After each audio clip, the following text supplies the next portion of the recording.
Hi, everyone. Good morning, good afternoon, and evening, depending on where you're having your coffee. This is Praful Sharma, CTO of Corrosion Radar, and your host for today, CUI over coffee, which is a series of online discussions within our CUI community to share observations and thoughts. I hope you have your coffee mug.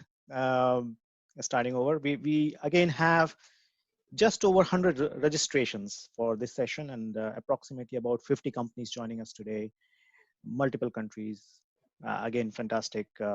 In these challenging times when everybody is kind of stretched, um, it's great we can still come together to tackle issues. We talk about corrosion and insulation, which is our Corrosion Radar's mission of hosting these sessions to contribute to the community when we are facing tough times.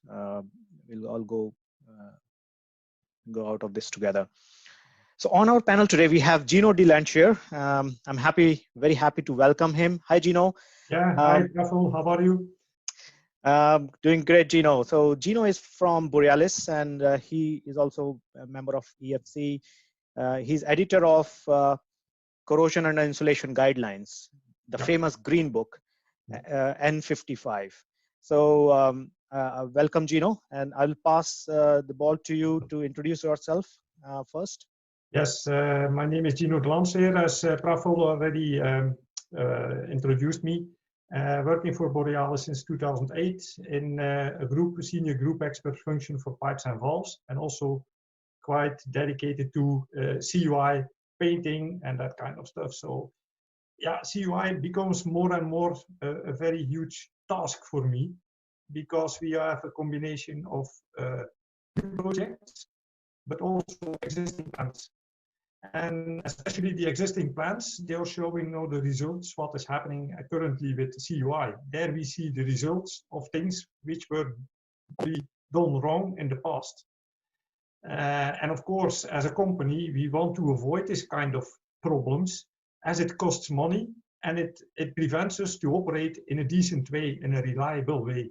So CUI is for us as company a very important factor to inspect, to check, and to work on it to avoid to the maximum extent. That is what our mission is at the moment.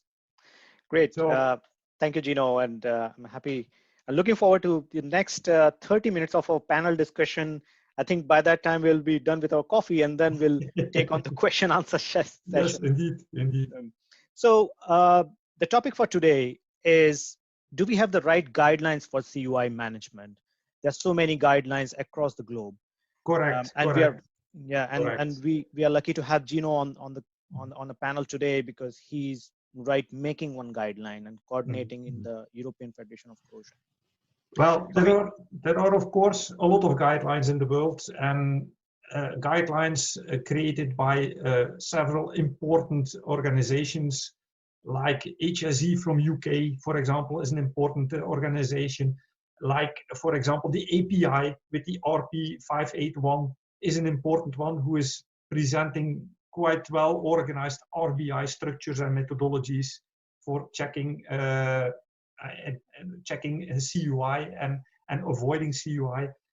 You have the ASTM with a lot of nice papers. You have NORSOC, you have ASM, you have everybody is talking about it. But the problem is that most of these organizations are focused on a very typical format for them. That means, for example, if you look to NACE, they are focused to the corrosion due to the fact that they can help as much as possible to coating, to put a certain kind of coating process that is the final layer of defense to avoid CUI. They are creating a certain kind of paper, a certain kind of standard with that kind of proposal in their mind, linked to their basis where they start from. The same for example, ASME and ASTM, they are focused on the materials. So they are going to check what kind of selection of materials you should use. API is then more introduced to inspection. So there comes the RBI methodologies. So, but if you look then to guidelines, and if you step into the CUI methodology and the problems with CUI, then I can imagine if you do this for the first time as a junior engineer, that you don't see the forest anymore because there are too much trees in front of it. Right. Yeah. Okay. So I think so we have the core number of participants now, and we are getting into the first phase of our panel discussion. So just a few housekeeping rules for the audience, that we will spend about 25-30 minutes, and in between there will be few polls, specifically 3 polls. We'll ask the audience. And then at the end of, after 30 minutes, when the panel discussion happens, and after that we will have question answer session. So feel free to post your questions at the bottom of this webinar, and then we'll pick, depending on time, we'll answer as many as possible in the later half of this session. So this session is about 1 hour. So question answer will be probably 30 minutes. Our intention is to start at a high level, the overall guidelines, different guidelines, and what specifically N55, which Gino will talk about. And for those who wish to dig deeper, the question answer session is the right avenue. So please post your questions. So we will start with the first poll. It's on the screen now, and please answer these, choose the best option from the audience, and we will shortly share it. Meanwhile, while you're answering, the webinar will be recorded and made available to all the participants. Again, there's a question answer session at the end, so we'll wait for that. So meanwhile, for the next 30 minutes, enjoy your coffee or hot drink or masala tea in India, or even some people are having lunch. So enjoy that, and let's talk about this. So I'll quickly start with my perspective. So CUI is a major industry issue, or corrosion under insulation is among the biggest threats. There have been many aspects to it: technical management, guidelines-based management, managerial, budgets, many angles to it. So today we are talking about guidelines. And I'm sure some of us are also confused about what all these different guidelines, why changing guidelines, right, Gino? I mean, you have been in the middle of the guidelines. So indeed. Yeah, so there have been so much of discussions about it. So let's see what's the, I hope you have answered this poll, everyone. Yeah, so, and now, so this is the answer. I think, as expected, 58% of our participants today are from oil and gas, 12% from petrochemical, and 5% from chemical, and interestingly, 25% from other industries, probably power, etc. So this shows that CUI as a community, it's a widespread problem, not only in oil and gas, not only in petrochemicals, but various other industries. So that's great to see. This brings us to our first question. So Gino, you have been from petrochemical industry. Yes, indeed. How do you see CUI as an issue in the petrochemical industry, and how is it different from say oil and gas and other industries? Well, in fact, the result is not so different. The result is that a plant will be stopped by operation because you have a problem. CUI causes a certain point in time a very serious problem.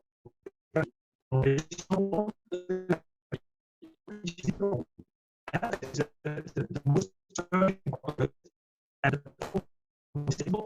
to work before. So it's there, and it happens. So it's an instant trigger to stop your plant or to stop your operational conditions. And that becomes for a company that is a very big problem, because the reliability of your plant, the reliability of your operational aspects cannot be guaranteed at that moment in time. So I don't see a real big problem. I don't see a real big difference between the different, if it is oil and gas, if it is petrochemical, chemical, or even other companies, they will suffer from the same thing. They lose time on it. To avoid this, and introductions by people to get a certain awareness of the existence of CUI. That is point one. But also, it's not only technical a point of interest, it is managerial also point of interest. Your management should be aware about the fact that this can happen and that they should do the right things to avoid it, meaning that they should have a certain strategy in CUI prevention. So thanks, Gino. So as you mentioned, it's not only in the petrochemical industry, which you represent, but also it's widespread, as we all know. So petrochemical is no different in terms of CUI. This is a universal global problem. So as expected, and as you mentioned also that it's not only technical problem, it's also managerial. It's a different issue. Sometimes I say that it is a system issue. There's many parts of the system, technical, budgets, managerial. So that's right. That's right. Yeah. And maybe I can give a very small example for that. If you have, if you need to pass your visitor exam to enter the gate, it is even mentioned to the visitors what is CUI, and if you can help us to avoid CUI, only to look around and see something that can have a trigger to act to the CUI. We also ask our visitors to be aware about this. Even that. We even look to administrative people if they do, for example, inspection visits in the plant, or they do engagement walks. We call it engagement walks in the plant. We also give them a 5-step training, for example, that we say, look, is there loose hanging weather protection, for example? Just tell it to us, because we see and we know out of experience that after years of walking around in a plant, the operating people don't see it anymore at some point. Right, yeah, absolutely. So coming to the topic of today's guidelines. So as you mentioned, this CUI have been a multi-industry problem, and the way people manage it is through standardization and guidelines. And that's one way of managing it. So the importance of guidelines cannot be overstated, because that makes a common language for across the industry. So there are various guidelines, of managing CUI. I can what I know is API 581, 580, NORSOC, DNV, and EFC N55, the famous Green Book, which we will be talking about today. So let's talk about N55 guideline today. So I would like insights from you, Gino, for the audience as to what are these guidelines. And in the next few minutes, we'll go into the history of it, and then we'll get into the present status, the new guidelines which are coming out from N55, the European Federation of Corrosion. And then the last one will be, in the future, in the future revisions, if I know there are limitations currently in the committees, but in the future, ideally, what would you like to see in the guidelines? So let's start with the history of it, and maybe you will want to show the Green Book for the audience. Green Book. This is currently the Green Book revision edition 2, which is currently available on the market. Now, 3 years ago, we decided in EFC Working Party 15, which is linked to corrosion protection and corrosion mitigation in refineries and petrochemical environments. We decided to work on a new edition, meaning that this new edition is not only just a markup and a reviewing of some writing errors and typing errors. So, looked in our group of people who are supporting the Work Party 50. That's approximately 40 people who are continuously working on. We asked them to have a very critical look to check their comments. So it started 3 years ago. Now I need to go back to the early stages of this book, because this book is already built up since before 2005. And that is with a lot of experience coming from the early days from Mr. Hallett from Shell, who is unfortunately already passed away. And then the next 10 years,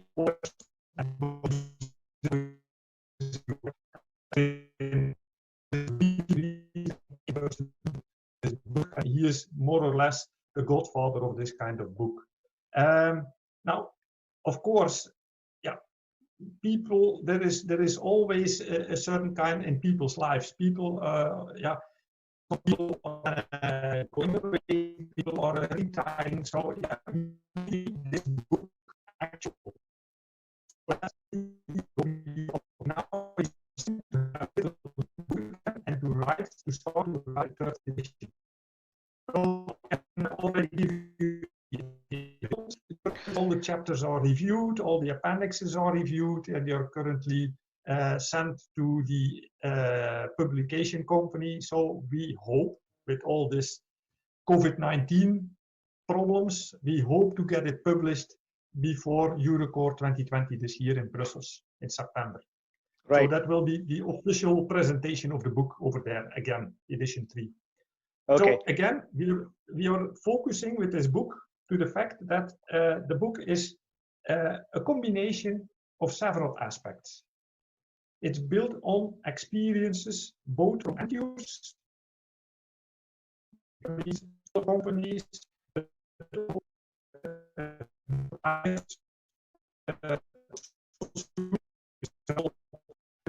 like material like insulation, weather protection, and that kind of thing. So it's a mix.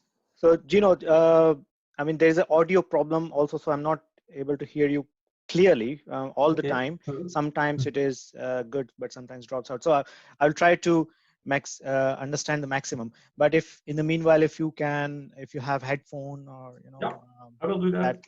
No problem. Okay, yeah, that let's see if it works. Yeah, so as you mentioned, N55 guidelines started in 2005 or around that time. And there have been several revisions to it. The revision 2 was a few years back by Stephen Manick, and now the latest revision, which is called revision 3, which is coming out now. And as you mentioned, it is the schedule of that is in Eurocore, the European Corrosion Conference by EFC, and it's in Brussels. So that's correct. This year it's in Brussels, and that's your home ground, right? I mean, yeah. You're in Belgium right now, Correct. I'm living between Antwerp and Ghent, so I'm closely by Antwerp, one of the biggest petrochemical hubs in the world. Houston is of course the first one, but then comes Antwerp, and even our Belgian people don't know that how big it is. So right. So yeah, the Eurocore is in Brussels this year. I think in September, and I hope it's on schedule, and we should be able to release N55 guidelines. Yep.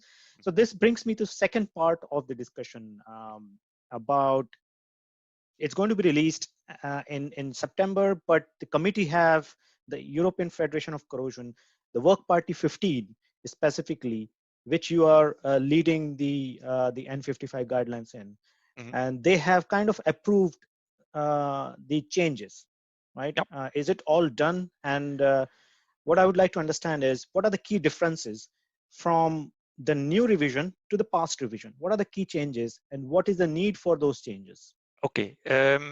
First of all, of course, we see some new developments in material. And in the edition 2, for example, the amount, the types of insulation material, we didn't have the aerogel principles into that. So that is also added now. But that's only one fact. For example, we are also discussing the different methods of non-destructive examination methods. Mm-hmm. And we also giving some practical insights about the advantages and disadvantages, because we also learn in the day-to-day practices that if a company shows us a certain kind of non-destructive examination method, you need to be very critical what the abilities are of this method, because on paper it looks always very nice, but in real life, yeah, you see some restrictions, and yep. That is always you need to know where the restrictions are, and there we want to be very objective in this publication to tell the reader, just okay, fine, out of our experiences, just watch out because there are limitations. It's not the final solution for everything. That's point one. The second point is, for example, if you're talking about RBI procedures. Everybody knows RBI, everybody has seen it already, but you can have a procedure, you can have a methodology, but you need to keep it also in mind that you need to take it into practice at a certain moment in time. You need to arrange people to gather all this data. You need to have systems to process all this data. You need to have people who understand the CUI methodology. You need to do also interpretations, because facts and figures are one, but you need also to do interpretations. It's not a one-to-one figure. It's nicely written down in white papers, but in fact, the practice is completely different. Right. Okay. If you look, for example, to some companies who are providing software packages with RBI basis behind, and if you then want to translate it to a company strategy, that is not easy, because all these softwares are written in a theoretical sense. You need to adapt it to the real practice. And that is not easy. We tried it also already in our company, and we hit the wall with our head multiple times. Right. So are you saying that, when we say risk-based inspections, the risk-based inspections procedures are, they're too difficult to implement at a corporate level? Or are you indicating that RBI can be done, but it's more of limitations of the software packages? Well, so what, yeah. It can be done. It can be done, of course, but it will be more easily done with companies who have a very huge organization, who are more or less a little bit adapted to the fact that they can implement complex structures, because the RBI structure is complex, because it asks multiple disciplines to act and to organize themselves to get all the data measured and get it into the system. If I would say to smaller companies, and I mean smaller companies, not degenerative, but also smaller companies who are aware about CUI, and then putting an RBI system, sometimes it's even much easier, because they have a normal Excel sheet where they can put everything on. Yeah, so that brings us to our second poll, Gino, because we are talking about effectiveness of the current practices. So the poll for the audience is online now. How do you rate the effectiveness of the current approach in your industry for CUI management? Is it very effective? Is it somewhat effective, or it's not very effective at all? So, well, to be honest, if I look to the surrounding areas and the petrochemical areas in our surrounding environment in Antwerp, for example, everybody is very busy with this CUI topic, and we try to do it as effective as possible, because it's money at the end, money and time. Right. And at the end, our management is asking also from us. They spend money, but they want to have also results out of it. Right. And that's an important fact. So we need to be very effective to get the best out of our money for inspection. So, Gino, when you said it's about money and time, is it also safety critical? Because of course, safety is the first point, of course. Safety is the first point.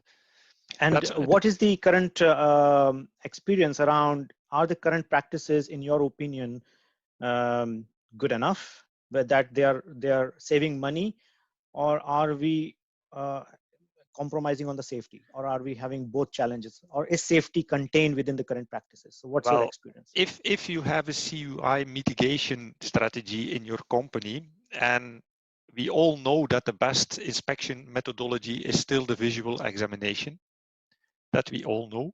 Yeah. That means also that you need to invest a lot of money. That means money for scaffolding, money to dismantle all the installation, money to check everything, to do the non-destructive examination, wall thickness measurements, and that kind of things. Reinstall the installation. So repaint, for example, reinstall installation. That makes quite a budget. So yes, if you have that, then you can be sure. Be sure, it's a strange word in this case. You will get a better result regarding the mitigation of HSE risks.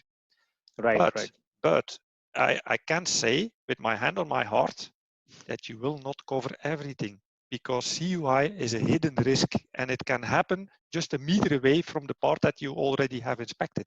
So let's see what our audience says on this, how effective is in their industry. So audience, if you have not chosen one of the options, please do so now. And then we will share the results shortly. Probably just 5 more seconds. And then after that, let's see the results. How effective is CUI management across the globe as far as audience is concerned. So as soon as we have the results, let's see what people feel. But yeah, as you mentioned, it's not only a technical issue, Gino, it's also about managerial and budgets. Yeah. So here are the results. Interestingly, as expected, very few says it's very effective. 2% only. I'm surprised actually 2% says it's very effective. Somewhat effective is 75%. Not very effective is a significant percent, 25%. So Gino, I think this shows the context of why we are talking about CUI today, because it's somewhat effective. I mean, it's a kind of gray area. Correct. And all these, since we come back about the guidelines, those are helping us manage it in a somewhat effective way, and that's where we are. So. Indeed, the green book, the topic of this green book is that a reader, when a reader is going through the content, it gives already quite a good background what to expect from CUI, and it will give you also some feeling that it's not a black and white science. And it needs a lot of diplomatic approach towards all kinds of areas in your company to get a certain kind of CUI strategy in place. And that, I think, that represents also the 75% of, not always that effective, because people are always struggling to the fact that they need to convince people in the sense that, look, we can have a serious problem. You don't see it, you're not aware of it, and you will not spend money for that to check it. But it can happen. If tomorrow something happens, it can hurt somebody in the case of a problem. It can even cause a fatality. And that is the problem, that this result, then the eyes of people are opened, but it's too late at that point of view. Right. That is the biggest problem in getting people aware about CUI and that they should implement a certain kind of CUI mitigating strategy. And on top of that, this CUI mitigating strategy should start already when you build the new plant. Right. Okay. So that's an interesting aspect, that you're saying that CUI normally is tackled at a very late stage. Correct. It's about management of inspection process and managing it. But what you're saying is it's actually a design issue. Correct.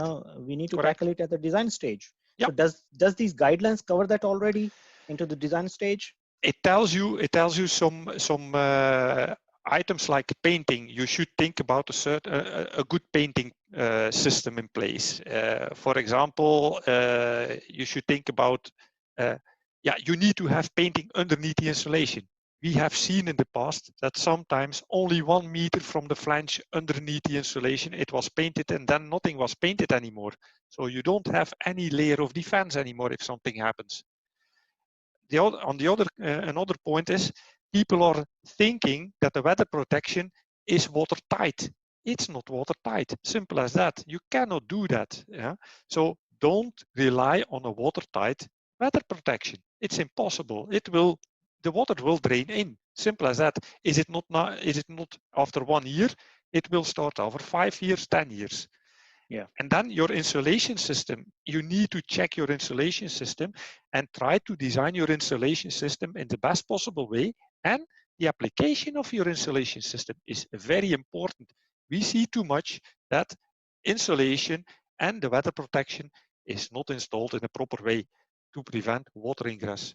So that's, I think I'm presuming that's what you're hinting towards, that the guidelines, typical guidelines like API guidelines 581, and the key difference between N55, the green book, and those guidelines is practicality. That you can make best guidelines that insulation should be sealed, but in practice it is not possible.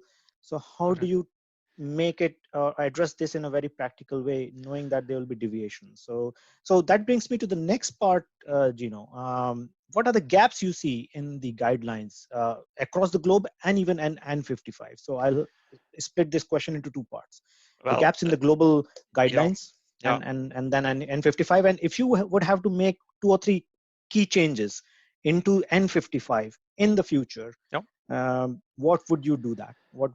If I should go for N55, I just discussed this yesterday with one of my colleagues in Borealis. And for example, if we look to CUI and we look to RBI, we are thinking about parameters, interesting parameters, but it could be maybe much more easier if we, for example, should screen our isometrics and check as first parameter, for example, the actual age of a pipe and compare it with the design lifetime that was originally calculated. And if you are over the design lifetime, then you should have a trigger that says to you, you're over the design lifetime, maybe it is better to replace now. Right. And that is not done. And that's an easy thing. Eh? So you scan in your isometrics, you go over with OCR, you check your life, and that's it.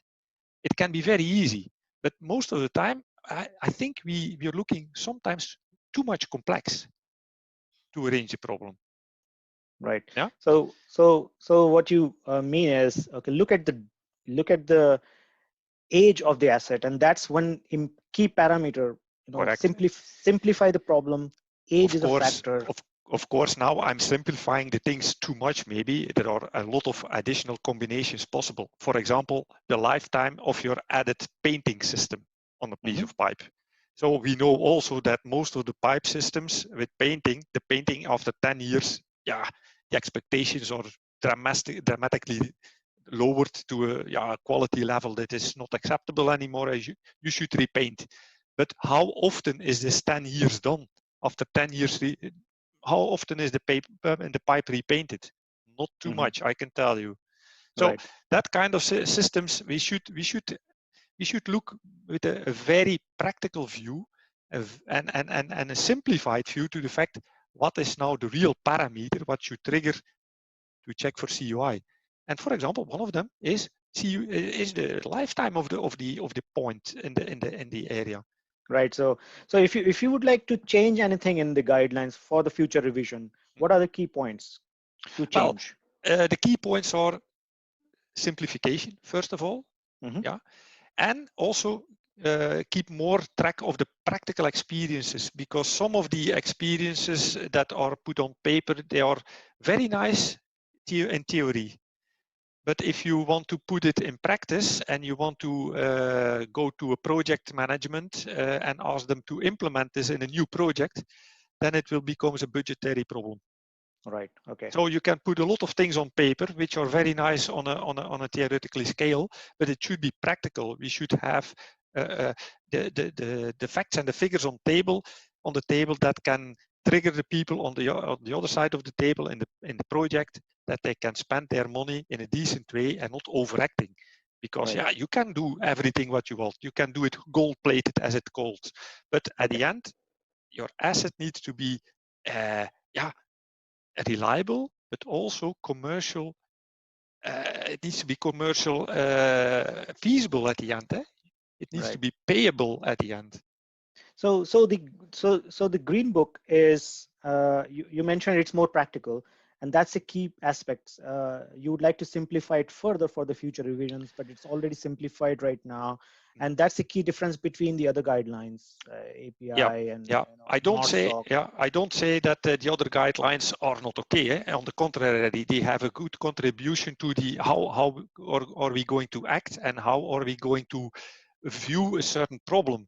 But sometimes the possible solutions to a problem are so, I call it so far find somewhere that it's sometimes nearly impossible to implement. And then you need to make decisions, and most of the time, if you need to make the decisions, it's coming back to reliability and money at the end. Right. So thanks for that. I think it's time to summarize our discussion, and then we'll go deeper with the question answer. I think there are so many question answers coming, and then we will give also audience can write their questions. We will answer them in the next few Mhm, minutes, mhm. and also we'll give, if the time permits, we'll give opportunity to one or two of our attendees today to speak about their views, maybe short, Okay. in short. I can already see. A few people have been commenting on they want to talk about. So to summarize, I think you mentioned it earlier that N55 guidelines are coming, and uh, they have been there since 2005. There have been updates. Yep. The it's very practical, and they are due to be launched. The revision 3 is to be launched in Europe, and it's about simplification, but that's difference. And I believe, just correct me if I'm wrong, these N55 green book is actually applicable globally, or it's only Yep. Europe? Yeah, no. It's written in that sense that it is usable in the whole of the world. It's globally used, in fact, and it's also seen as we call it even a small green Bible. Green Bible. Yeah, because it gives a very good insight in the facts and the figures, even for people who are doing their first steps in the CUI topic. So it's written in a way that it is understandable for everybody, and also if there is a question, EFC is always there with the working party 15 to answer this.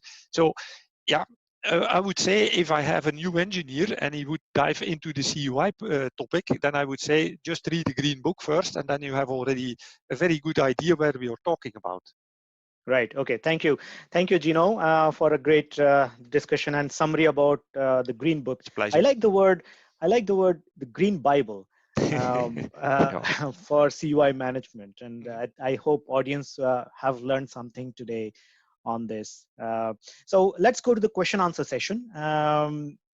We have a lot of questions which are coming in.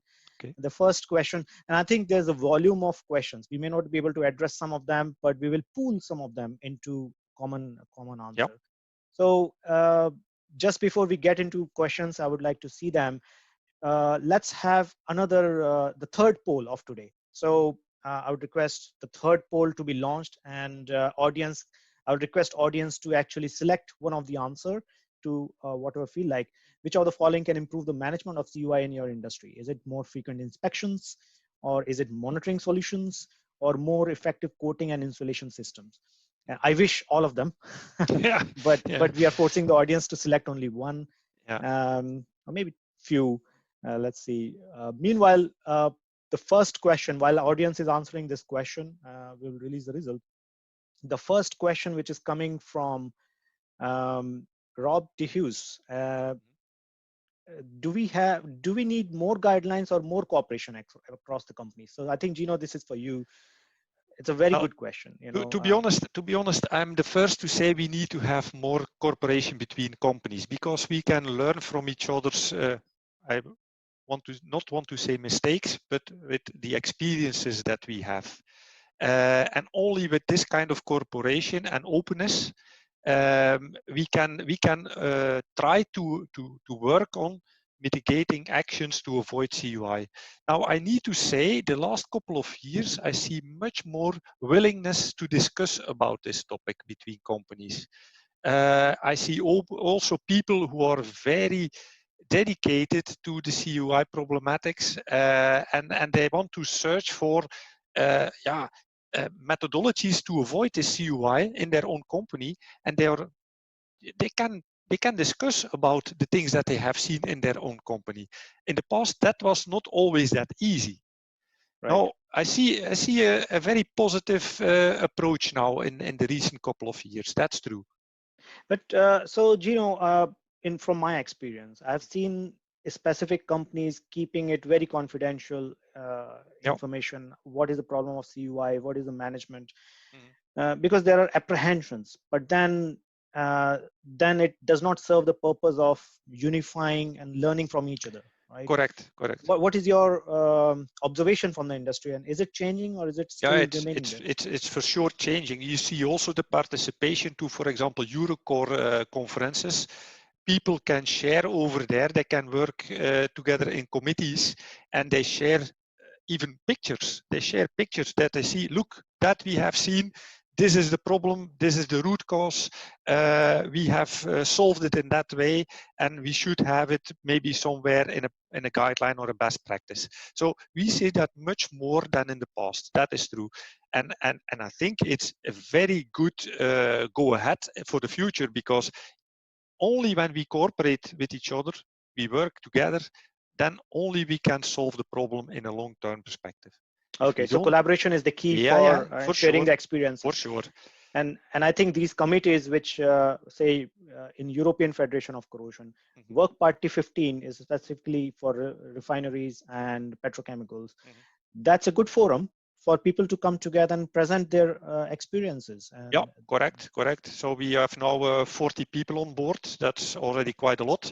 But every person, every company is invited to come over and to take benefits of the knowledge of the others, and to present also their experiences that they have done in the past or now. And for example, experience or what should we do, for example, with inspection of applied insulation? Do we have good guidelines of insulation? Yes, we have. For example, I'm also a member of the CUI manual for industrial insulation applications. So yeah, you need to expand your view on this.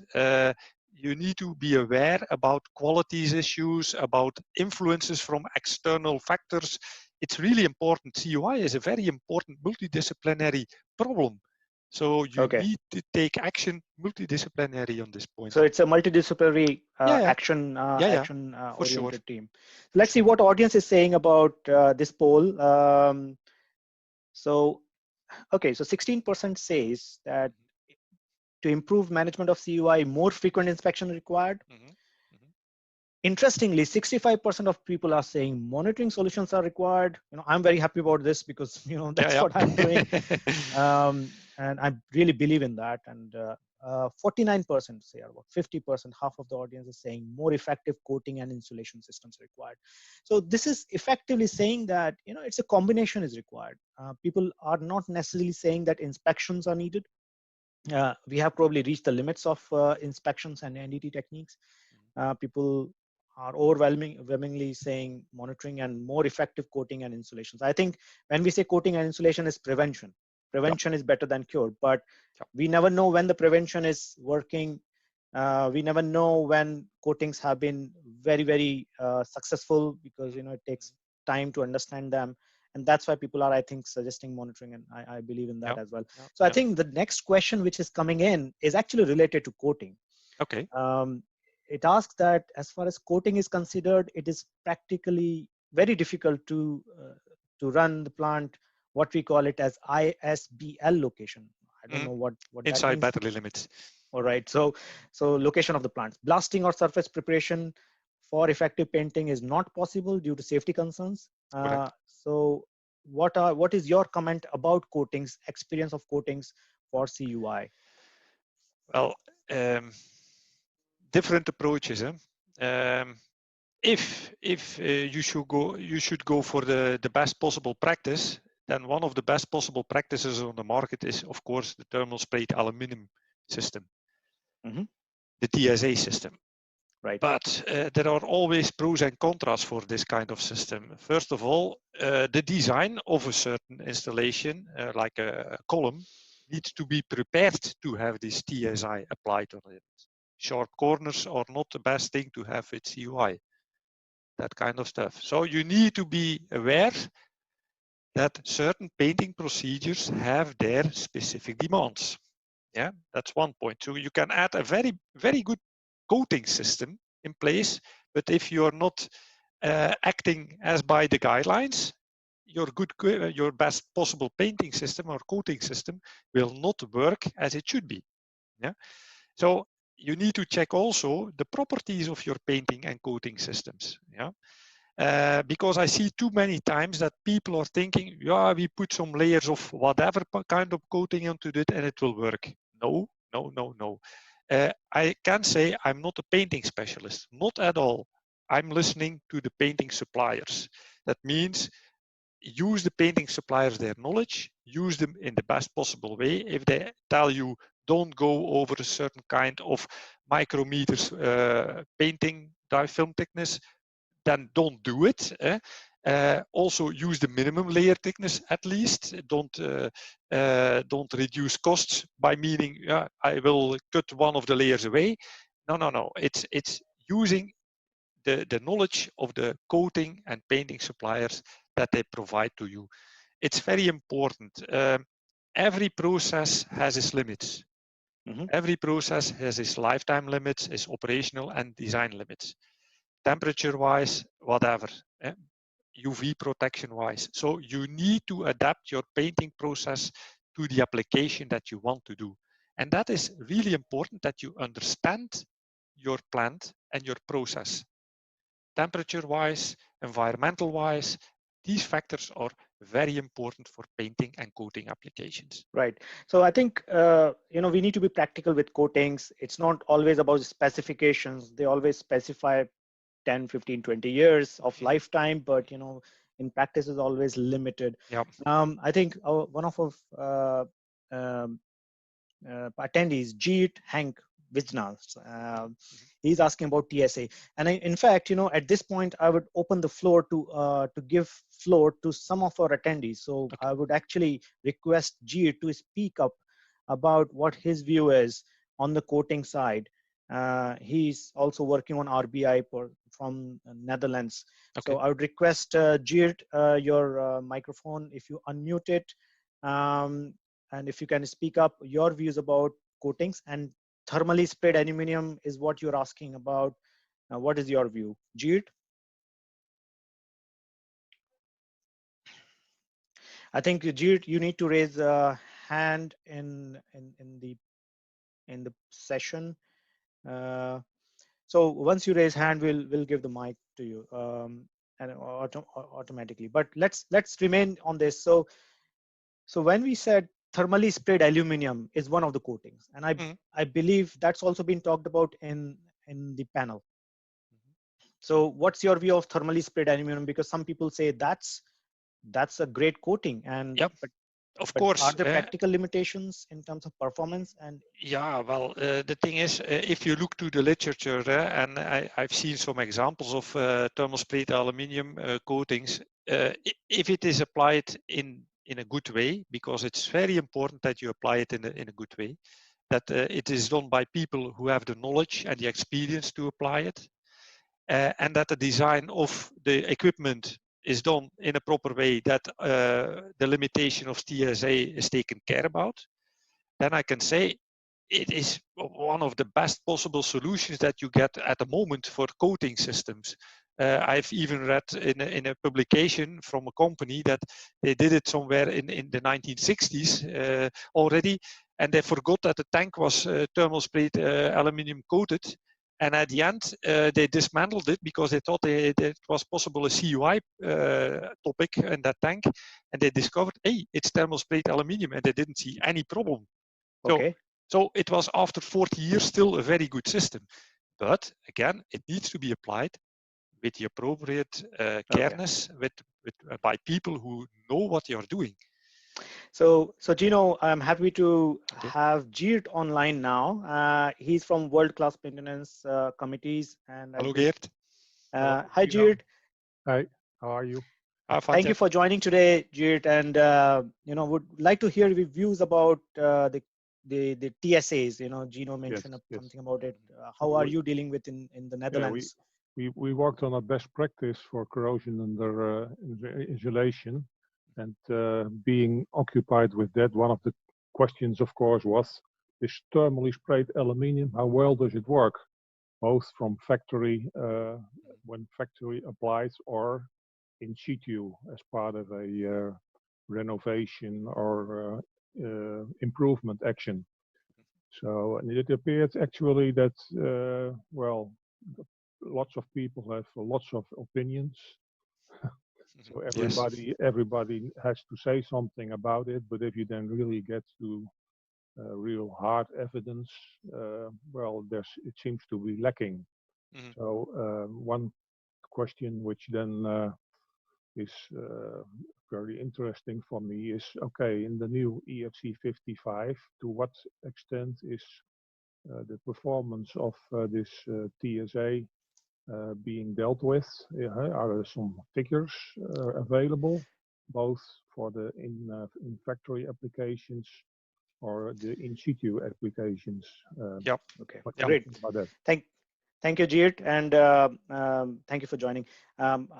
Gino, short answer on this. And, well, I can say Appendix E is a complete appendix for the application of thermal sprayed aluminum, and there is a discussion of approximately 12 pages. That's quite a lot.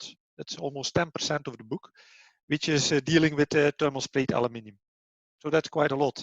It gives you the coating philosophy of thermal spray aluminum, the design problematics. Where do you need to take care about before you can actually think about TSA? That means, how do I need to design my clips, for example, on an equipment? Weather and surface conditions are even checked. Even we are thinking about thermal sprayed aluminum of piping systems. It's not easy. I see more the benefit of equipment for thermal spray aluminum than to piping, because it takes quite some effort to get it done on smaller pieces, to my knowledge, what I have. So right. that is, it's quite a big appendix, in fact, the thermal spray aluminum. Great, thank you for the question. And I think the next person we will invite is Rob DeHughes, and he's asking about the world-class maintenance and EFC. How can they work together? Rob DeHughes, can we have the mic to Rob? Hi, Rob. Hello, Rob. Hi there. I'm Hi, Rob. thank you for joining us today. And you have been mentioning a few questions about world-class maintenance and EFC. So what's your take and what's your question, Rob? Yeah, again, I'm a colleague of Geert Henk, so I'm happy that both of us were speaking here and have the opportunity to say something about the world-class maintenance project. Well, that's what I conclude. My strong conviction is that we all have to work together on the subject of CUI. Yep. And I know that with Gino, we share. We have shared our part of our deliverables together with EFC. But well, my question is, how could we make it happen that we all work together on the same subject, going into a certain direction? I heard about the TSA discussion, and well, that's one of the solutions, but well, the application of coatings, if you do it properly, it certainly will be much better than it is today. Well, that's just one question, and there are a lot of others. So one of my questions was also, do we need a risk-based approach? Is it more effective than monitoring, for instance? So a lot of questions, and I would like to do this all together. In the Netherlands, we have, well, I think we succeeded. We were successful. We have been successful in cooperation in the CUI project. We're in the program. How do you say? We are progressing to a new project where we more focus on development of new tools, etc. And yeah, again, my question is, who will join us, and how can we join the others in one direction?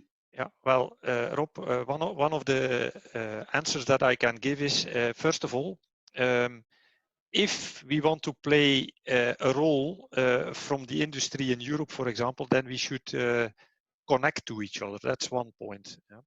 And to be honest, I see a lot of initiatives locally wise. If I look to Belgium, if I look to France, if I look to Germany, if I look to the Netherlands, everywhere there are people busy with CUI, but there are a lot of things going parallel to each other. There are things developed in parallel. And therefore, I think there should be a facilitating organization in place who coordinates this a bit more.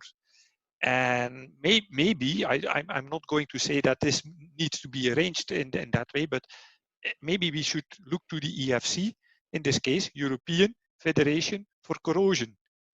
Yeah. CUI is corrosion, simple as that. So if they take the facilitating organization on their shoulders, then they could have an overview on what is happening in the different countries. That would be maybe a nice step forward. And Right. if we can do it in that sense, in a European sense, that can be also then the next step to go for a European, a global, towards from European to a global approach, and tell, for example, get in contact with the people from NACE, from API, and then we can club together. But if we club together with people from each and individual country, that will never work, because there are too many communication lines then. It's great to see that we are discussing between different bodies to join together on CUI guidelines. I have my question to both of you, since you represent different bodies. You know, why take so much time to develop these guidelines or update these guidelines? The reason why I'm asking this is because we have been talking to both the parties, both the bodies, about monitoring, right? And monitoring have progressed a lot in the past, and it's been, the technologies have been developing faster, but the guidelines it takes its own long time to update the guidelines. Why is it so? Yeah, well, the thing is, if we look specifically then to monitoring, it needs to have also some time to develop these monitoring devices. You cannot see that in 1 year. CUI is also a long perspective degradation mechanism. So yeah, it takes time, and 2-3 years is nothing for CUI by means. Okay, you can speak about CUI, stress corrosion cracking, for example, for stainless steels. That's almost instantly, continuously, instantly. But if you look to carbon steels, then we're talking about years. And then you need to have a proven evidence from your monitoring system that it will work and act on time when something happens. So right, you see, it takes time. Right. Yeah, absolutely. So it takes time, but it's hard work, and different bodies needs to work together. Yeah. I think I'm afraid we are reaching the tail end of our session today. I would like to summarize now the overall picture. Before I do that, I would like to tell the audience that, you know, we have so many questions coming from audience that we are not able to cope up. So, you know, we can't answer all of them. So people can email us at webinars@corrosionradar.com, and we will try to answer. Me and Gino together will try to come back to people on this aspect. I'll just give one last option to for one of the audience member, Harry Moss from BP. He has certain views, so I would give the mic to Harry. If you can also tell what you have in mind, as well as how you take this session as what do you see CUI guideline as? Harry? Oh, hi, it's Harry Moss. Hello, Harry. Quite often this comes to how do we justify the program relative to the other programs that we've got on. So I'm just after some guidance on return on investment thinking, so that we, for instance, we could talk about a project and the cost of additional coating, and what does that represent in terms of value, in terms of, say, a reduced number of leaks or reduced maintenance cost. Or, for instance, we could talk about the inspection spend that we apply when we're in operations, and what does that represent in terms of the number of inspection saves or the number of avoided leaks.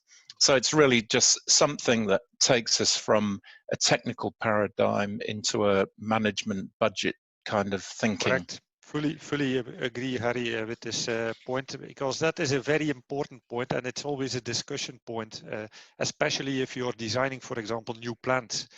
How are you going to mitigate CUI in this case? Are you going to put the best possible solution in place, or is your project manager coming back? No, I don't have budget for that. We need to keep the balance. So it's always a problem of, at the end, money. Yeah?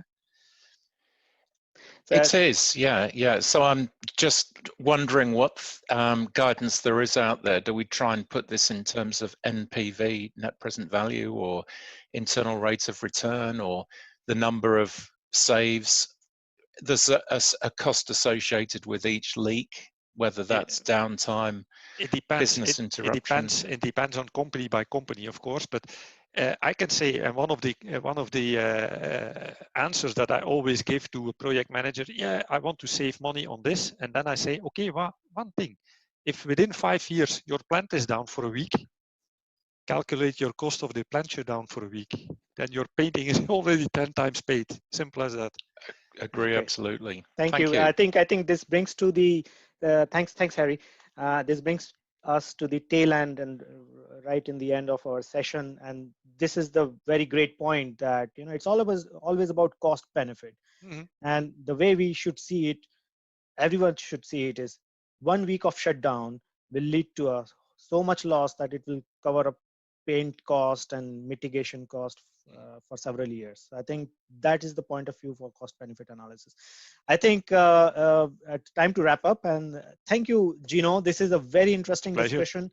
One of our yet another successful CUI or coffee. I'm done with my coffee. I even have no time to drink my coffee.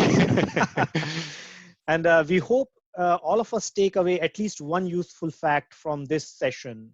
We all have an important role to play in our CUI community, especially as at this time, it's good time to discuss. And that's why we organize this CUI or coffee. Every 2 weeks, bi-weekly, we invite industry guests to join us on the panels, share the feedback, and have thought leadership, best practices across the globe.